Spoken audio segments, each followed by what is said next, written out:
your space for honest talks about mental health, where we break down conversations at a time. I'm your host, Jayshel Nakila. And I'm Makia Labugen. And yes, you might recognize me as the second host. We're so glad you're here listening today. That's right. We've known each other for years, and we've had conversations about mental health, both as friends who care deeply about, makes this topic easier to talk about. Let's start with the basics. Why does mental health matter so much to us, and why should it matter to you? For me, mental health is essential for our life because this is where we show our physical and mental activities.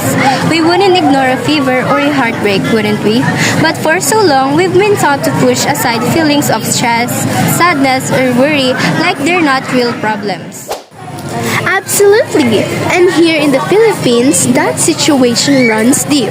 I've heard phrases like, don't think about it, or people might think you're crazy way too often, which makes people hide what they're going through. Mental health shapes how we handle stress, build relationships, and make decisions.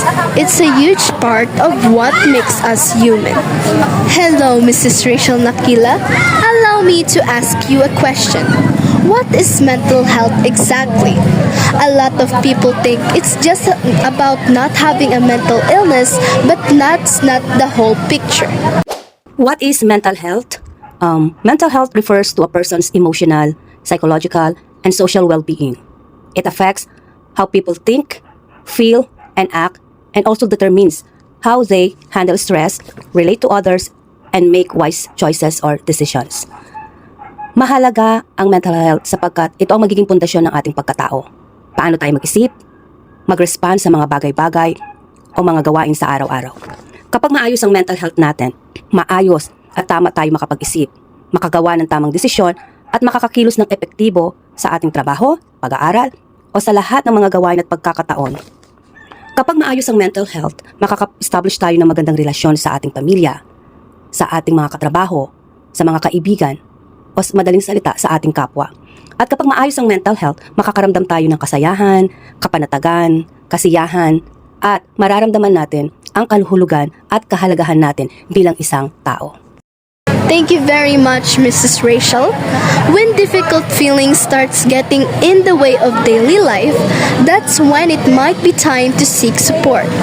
For example, anxiety, depression, stress-related issue, and mood changes. But symptoms look different for everyone. Mrs. Nelly, allow me to ask you a question. How does mental health awareness benefit us? Madaming pwedeng maging bad effects ang mental health. For example, is yung anxiety or depression. Nararanasan natin ito kapag ang mga problema ng isang tao ay nagsasabay-sabay at nahihirapan sila i-handle yon. As a result, nakakaranas sila ng matinding stress. Ang maipapayo ko lang dito is kung hindi na kaya ang mga problema, pwede kang mag-seek ng help sa mga professional or humingi ng tulong sa mga family members mo. Thank you very much, Mrs. Nelly. The benefits of mental health awareness truly helps us to express what we feel and releasing our emotions. When you know someone who's struggling with their problem that deeply affects their mental health, encourage them to seek professional help if they need it. Let them know it's a sign of strength, not weakness, and offer to help them find resources if they're not sure where to start. One last reminder, take good care of yourself too.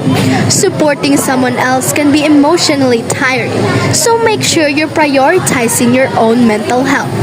You can't pour from an empty cup. Again, this is Da Quintario reporting. I am Jayshel Nakila, And I am Makia Zarli Labugen, here to inform you with our greatest topics and deep conversations.